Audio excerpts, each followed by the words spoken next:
1910. The same fragile wings claim two fearless pioneers.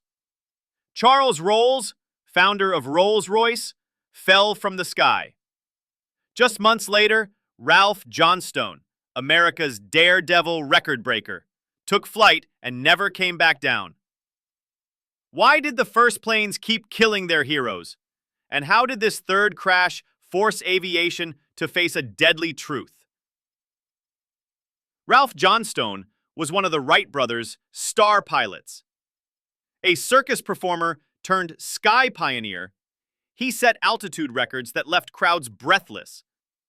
But every foot higher meant testing the flimsy wings and thin wires these early flyers were built on. On November 17, 1910, Johnstone lifted off over Denver, aiming to break his own altitude record over 9,000 feet. But the higher he climbed, the more his fragile Wright flyer strained under the wind. Then, a sharp crack. The wing spar snapped. The wing tore open. His plane pitched forward, nosediving from 500 feet. Witnesses said Johnstone fought the controls until the end, but there was no saving it. He smashed into the earth in front of thousands. Newspapers called it the death dive, America's first airshow tragedy.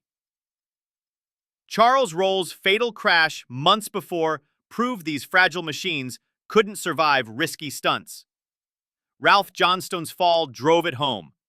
Higher altitudes needed stronger wings, better checks, real safety rules. His death forced engineers to strengthen frames and save the next generation of pilots. Two heroes lost in 1 year. Same lesson written in blood. The sky takes what it wants if you're not ready. But this was only the beginning.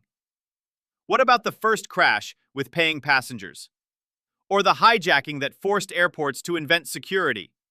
Subscribe to Plane Crash 360 because every crash you've never heard of changed how you fly today.